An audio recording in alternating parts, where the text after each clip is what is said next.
Lo que comenzó como un patrullaje de rutina se transformó en el golpe más contundente que las fuerzas federales le propinaron a la organización criminal en Michoacán.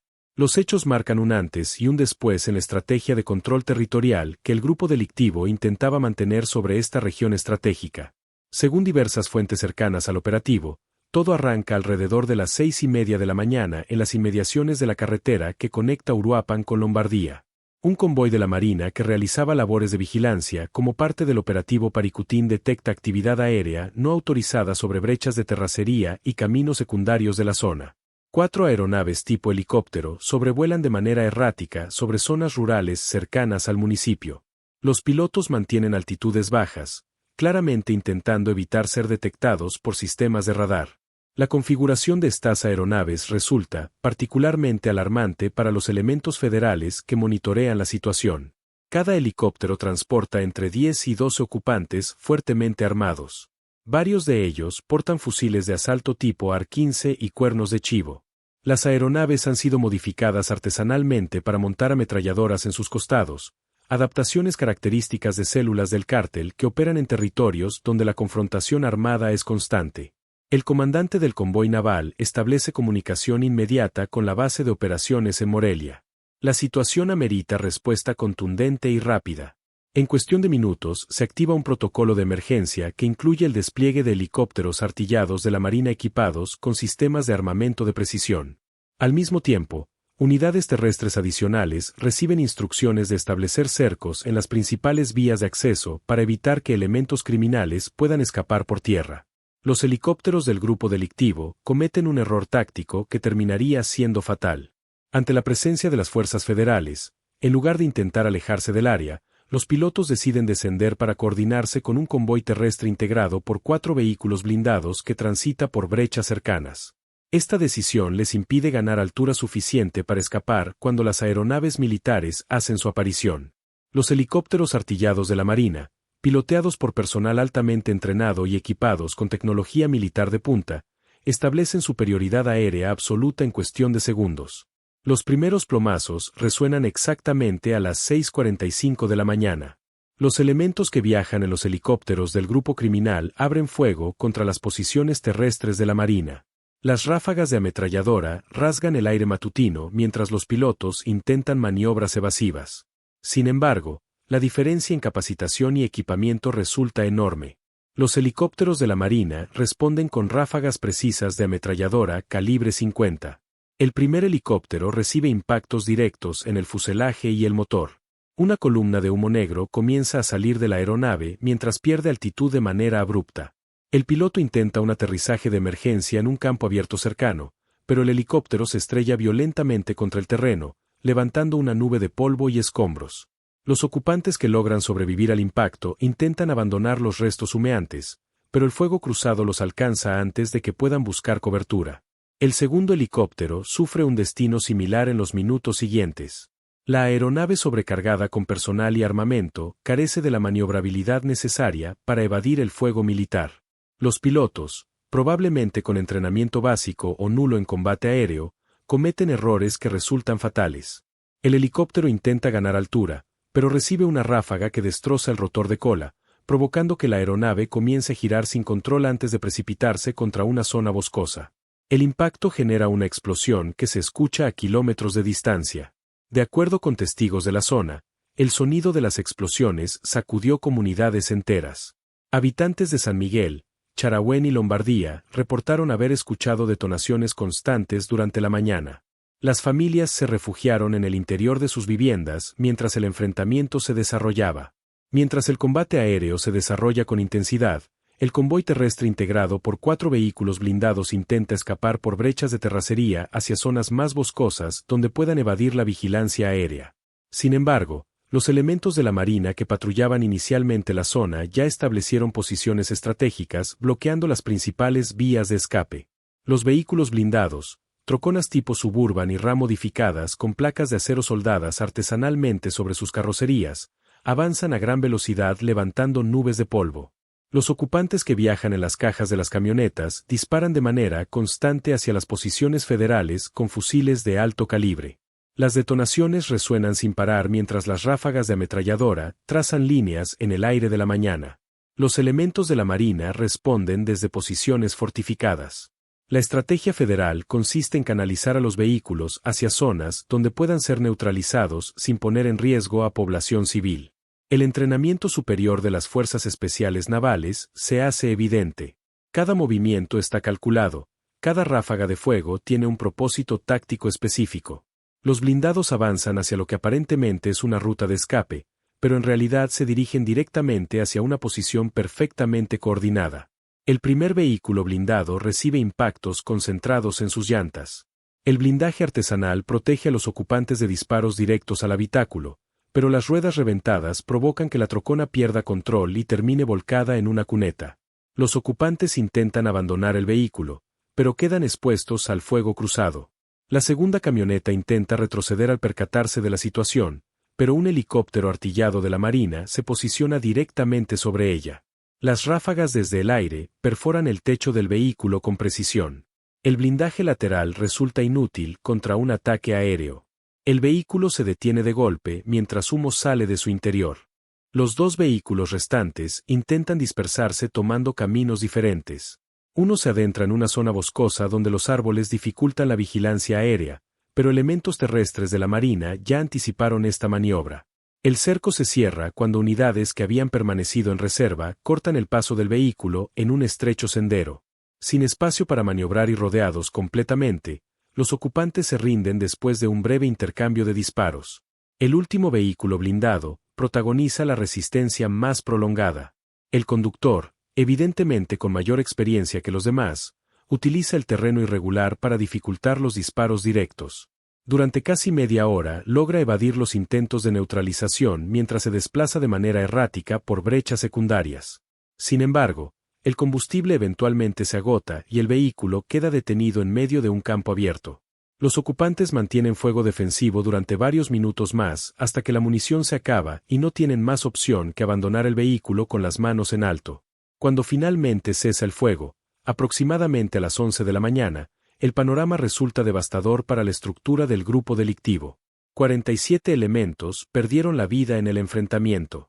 La mayoría de las bajas ocurren en los accidentes de los helicópteros y durante los primeros minutos del combate terrestre, cuando la superioridad de fuego federal resultó abrumadora. 8 personas son detenidas, todos ellos presentando heridas de diversa consideración. Los detenidos son trasladados de inmediato a instalaciones militares para recibir atención médica y posteriormente ser puestos a disposición de las autoridades correspondientes. El arsenal asegurado supera todas las expectativas. De acuerdo con el parte informativo preliminar emitido por la Secretaría de Marina, se decomisan más de 60 armas de alto poder. El inventario incluye 32 fusiles de asalto tipo cuerno de chivo, 23 rifles AR-15, 3 fusiles Barrett calibre 50 de uso antimaterial, 4 lanzagranadas y más de 40.000 cartuchos de diferentes calibres. Varios de los vehículos terrestres tenían montadas ametralladoras calibre 50 en sus cajas, configuración típica de unidades diseñadas específicamente para enfrentamientos territoriales. Pero el hallazgo más significativo ocurre durante la inspección detallada de los vehículos y los restos de los helicópteros. Entre los escombros y compartimentos ocultos se localizan exactamente 356 kilos con 600 gramos de diversas sustancias. El cargamento incluye 212 kilos de metanfetamina cristalizada, 98 kilos de otro tipo de sustancia y 46 kilos con 600 gramos de fentanilo. El valor en el mercado de este cargamento se estima en varios millones de dólares. La presencia de fentanilo resulta particularmente alarmante, considerando la crisis de salud pública que esta sustancia ha generado en Norteamérica durante los últimos años. Esta sustancia es aproximadamente 50 veces más potente que la heroína y 100 veces más potente que la morfina. Los helicópteros representan una pérdida operativa sin precedentes para el grupo criminal en Michoacán. Estas aeronaves, adquiridas probablemente en el mercado negro o mediante empresas fachada, tenían un valor aproximado de entre $500,000 y $1 millón cada una, dependiendo del modelo y las modificaciones instaladas. Más allá del costo económico, la pérdida de capacidad aérea representa un golpe estratégico devastador. Los helicópteros permitían a la organización movilizarse rápidamente entre territorios, evadir retenes terrestres, transportar grandes cantidades de sustancias y armamento, y proyectar poder mediante sobrevuelos sobre comunidades. Sin estas aeronaves, el grupo pierde una ventaja táctica que consideraban decisiva para mantener control territorial frente a grupos rivales y autoridades. La capacidad aérea les daba una movilidad que pocas organizaciones en México tienen, y perderla los coloca en una posición mucho más vulnerable. Las comunidades cercanas al área del enfrentamiento vivieron casi 5 horas de terror absoluto. El sonido constante de las detonaciones, las explosiones de los helicópteros estrellándose y el sobrevuelo de aeronaves militares generó pánico generalizado en poblados como San Miguel, Charahuen, Lombardía y comunidades aledañas. Las familias se refugiaron en el interior de sus viviendas. Escuelas suspendieron clases. Comercios permanecieron cerrados con cortinas metálicas bajadas. Las carreteras quedaron completamente desiertas. Nadie se atrevió a transitar mientras el enfrentamiento continuaba. Testimonios de habitantes describen escenas donde madres abrazaban a sus hijos bajo las camas mientras las paredes temblaban con cada explosión lejana. La angustia se apoderó de comunidades enteras que no sabían cuándo ni cómo terminaría la situación. La carretera Uruapan-Lombardía, una de las principales vías de comunicación de la región, permaneció cerrada durante más de 6 horas. Elementos de la Marina y el Ejército mexicano establecieron retenes en ambos extremos para evitar que civiles ingresaran accidentalmente a la zona de combate. Cientos de vehículos particulares y unidades de carga formaron filas kilométricas en ambos sentidos. Transportistas que llevaban cargamentos perecederos observaron con impotencia cómo las horas transcurrían sin poder continuar sus rutas. Comerciantes que dependen del tránsito diario para subsistir enfrentaron pérdidas económicas considerables. Sin embargo, la mayoría de los habitantes comprendieron que el cierre temporal resultaba necesario para garantizar su seguridad. La magnitud del operativo requería que las autoridades aseguraran minuciosamente cada centímetro del área afectada. Equipos especializados en explosivos revisaron los restos de los helicópteros para descartar la presencia de granadas o munición sin detonar que pudiera representar peligro. Peritos forenses documentaron meticulosamente la escena del enfrentamiento. Fotógrafos capturaron evidencias desde múltiples ángulos. Especialistas en balística recogieron casquillos y proyectiles para análisis posteriores. La inspección de los 4 vehículos blindados terrestres reveló detalles adicionales sobre la sofisticación operativa del grupo. Además del blindaje artesanal en las carrocerías, los vehículos estaban equipados con sistemas de comunicación encriptada, múltiples teléfonos satelitales, mapas detallados de la región con anotaciones manuscritas señalando posiciones de retenes y rutas alternas, y credenciales falsas de diversas corporaciones de seguridad privada. Estos documentos apócrifos permitían a los ocupantes transitar por carreteras haciéndose pasar por guardias de seguridad de empresas legítimas, una táctica cada vez más común entre organizaciones que buscan evadir revisiones de autoridades. El operativo del 17 de noviembre ocurre exactamente 6 días después del inicio formal del Plan Michoacán, que contempla el despliegue de casi 2.000 elementos de las Fuerzas Armadas en la entidad. Esta proximidad temporal evidencia que el grupo delictivo está respondiendo de manera agresiva a la presión federal. El convoy aéreo y terrestre interceptado muy probablemente se dirigía a establecer posiciones contra grupos rivales o ejecutar algún tipo de operación de alto impacto antes de que la presencia militar se intensificara aún más. Sin embargo, la respuesta contundente de las fuerzas federales demuestra que están preparados para enfrentar cualquier nivel de escalamiento que las organizaciones intenten. Durante las horas posteriores al enfrentamiento, la presencia militar en Uruapan y municipios cercanos se incrementa de manera notable. Convoyes de la Marina y el Ejército mexicano patrullan las calles principales. Helicópteros sobrevuelan constantemente zonas urbanas y rurales. Se establecen retenes temporales en decenas de puntos estratégicos. La estrategia busca aprovechar el golpe propinado al grupo para presionar aún más su estructura operativa, evitando que puedan reorganizarse rápidamente. Fuentes de inteligencia consultadas señalan que se activan protocolos de búsqueda intensiva en toda la región. Los 8 detenidos están siendo interrogados para obtener información sobre la estructura de mando en Michoacán, rutas de abastecimiento de sustancias y armas, ubicación de campamentos clandestinos y posibles operaciones futuras. Este tipo de información resulta invaluable para planificar operativos subsecuentes que puedan continuar desarticulando la red. Uruapan y sus alrededores representan territorio estratégico de valor incalculable para cualquier organización que opere en Michoacán. La región produce aproximadamente el 30% del aguacate mundial, actividad económica que genera miles de millones de pesos anuales. Los grupos han encontrado en la extorsión sistemática a productores y empacadores una fuente constante y predecible de ingresos. Las cuotas semanales impuestas pueden alcanzar hasta 200,000 pesos para los productores más grandes. Quienes se niegan a pagar enfrentan amenazas directas, destrucción de cultivos mediante incendios provocados o situaciones que buscan intimidar al resto de empresarios del sector. Además, las carreteras que atraviesan la región conectan directamente con el puerto de Lázaro Cárdenas, en la costa michoacana, una de las principales puertas de entrada de precursores químicos procedentes de Asia que se utilizan en la producción de sustancias sintéticas. Controlar los corredores logísticos entre este puerto y los laboratorios clandestinos ubicados en zonas serranas representa ventaja competitiva decisiva. La organización que domina estas rutas puede mover grandes volúmenes hacia mercados en Estados Unidos con mayor eficiencia que sus competidores. El grupo delictivo ha convertido a Michoacán en prioridad estratégica. La organización mantiene presencia en gran parte de los municipios del estado, según estudios de seguridad realizados por dependencias federales. Esta penetración territorial masiva les permite operar con libertad en vastas extensiones donde históricamente las autoridades han tenido presencia limitada o nula. Los 47 elementos abatidos el 17 de noviembre presuntamente formaban parte de células que responden a operadores regionales clave. La pérdida de casi 50 elementos en un solo enfrentamiento representa un golpe contra su estructura de mando. Reemplazar personal entrenado y equipado requiere tiempo, recursos económicos considerables y genera vulnerabilidad temporal que grupos rivales o autoridades pueden explotar. Para dimensionar la magnitud histórica de este operativo, resulta fundamental compararlo con enfrentamientos previos en la región. Durante todo el año, Uruapan ha registrado múltiples operativos federales que han resultado en decomisos importantes de armas, sustancias y vehículos. Sin embargo, nunca antes se habían derribado múltiples helicópteros en un solo enfrentamiento. De hecho, el decomiso de aeronaves utilizadas por grupos es relativamente poco común en México. La mayoría de las organizaciones carecen de capacidad aérea o la utilizan de manera extremadamente cautelosa para evitar confrontaciones directas con fuerzas militares que cuentan con superioridad absoluta en combate aéreo. Que el grupo decidiera desplegar varios helicópteros simultáneamente evidencia tanto su nivel de recursos como una confianza excesiva en su capacidad operativa que resultó fatal.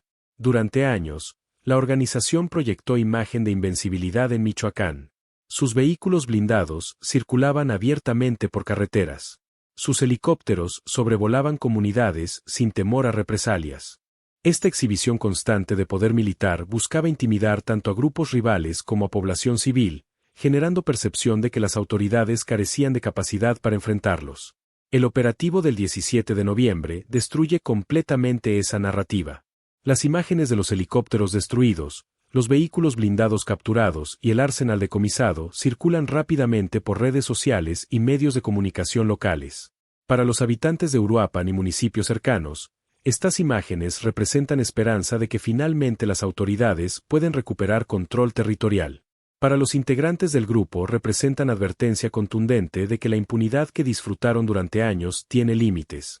Para organizaciones rivales representan oportunidad de intentar avanzar sobre territorios que el grupo podría tener dificultades para defender mientras se recupera de las pérdidas sufridas. Los vehículos blindados y los restos de los helicópteros son trasladados a instalaciones militares en Morelia para análisis exhaustivos. Equipos forenses especializados realizan peritajes que buscan identificar a todos los ocupantes mediante huellas dactilares, registros dentales y, cuando es posible, análisis genético. Esta información se cruza con bases de datos nacionales e internacionales para determinar si alguno de los abatidos tenía órdenes de aprehensión pendientes, participó en otros hechos violentos o forma parte de estructuras en otros estados. Los sistemas de comunicación recuperados de los vehículos son analizados por especialistas en inteligencia electrónica. Los teléfonos satelitales, radios encriptados y dispositivos de posicionamiento pueden contener información sobre contactos, coordenadas de ubicaciones importantes y patrones de movimiento que revelan rutas operativas. Este tipo de inteligencia permite a las autoridades anticipar movimientos futuros y planificar operativos preventivos. Las armas decomisadas también proporcionan información valiosa. Cada fusil, pistola y lanzagranadas tienen números de serie que pueden rastrearse para determinar su origen. Muchas de estas armas probablemente fueron traficadas ilegalmente desde Estados Unidos, información que se comparte con autoridades estadounidenses para combatir el tráfico transfronterizo de armamento. Algunas piezas podrían estar vinculadas con otros delitos cometidos en diferentes partes del país, conexiones que ayudan a construir casos más sólidos contra operadores de alto nivel. El operativo también genera impacto económico directo sobre las finanzas del grupo. Más allá del valor de los helicópteros, vehículos blindados y armamento perdido, el costo de reemplazar a 47 elementos entrenados resulta considerable. Cada elemento representa inversión en reclutamiento, entrenamiento, equipamiento y pagos mensuales que pueden oscilar entre 15,000 y 40,000 pesos dependiendo de su función y experiencia. Multiplicado por casi 50 elementos, la pérdida mensual en nómina alcanza varios millones de pesos. Además, reclutar nuevos elementos después de una situación tan contundente resulta más difícil porque candidatos potenciales perciben mayor riesgo. Para los productores de aguacate de la región, este operativo genera sentimientos encontrados. Por un lado, esperanza genuina de que la presión militar sostenida finalmente logre desarticular las redes de extorsión que durante años han afectado sus ganancias. Muchos productores han considerado abandonar sus huertas porque las cuotas semanales impuestas hacen que sus negocios apenas sean rentables. Si el operativo marca el inicio de una etapa donde puedan operar sin pagar extorsión, representaría transformación económica para miles de familias que dependen de la industria aguacatera. Por otro lado, también existe preocupación. Históricamente, cuando grupos sufren golpes importantes, buscan recuperar ingresos perdidos mediante acciones más agresivas contra sectores productivos. Las autoridades municipales de Uruapan y poblaciones cercanas se reúnen con comandantes militares durante las horas posteriores al operativo. Estos encuentros buscan coordinar esfuerzos para consolidar los avances logrados. Las autoridades locales conocen mejor que nadie las dinámicas sociales de sus comunidades, información invaluable para identificar colaboradores del crimen organizado y detectar actividades sospechosas. El operativo del 17 de noviembre marca un punto de inflexión en la situación de seguridad en Uruapan. Las próximas semanas determinarán si este golpe devastador realmente representa el principio de una nueva etapa para el control territorial en la región, o si la organización logrará adaptarse y recuperarse. Lo que resulta indiscutible es que las fuerzas federales han demostrado capacidad y determinación para enfrentar directamente incluso las expresiones más agresivas del crimen organizado. Los helicópteros derribados, los 47 elementos caídos y el arsenal decomisado envían mensaje inequívoco de que la impunidad tiene límites. Para los habitantes de Uruapan y las comunidades que durante años vivieron bajo presión constante, este operativo representa un momento de esperanza de que finalmente puedan recuperar la tranquilidad y seguridad que merecen. La coordinación entre diferentes niveles de gobierno y fuerzas federales será clave para mantener la presión sobre las estructuras y evitar que puedan reorganizarse.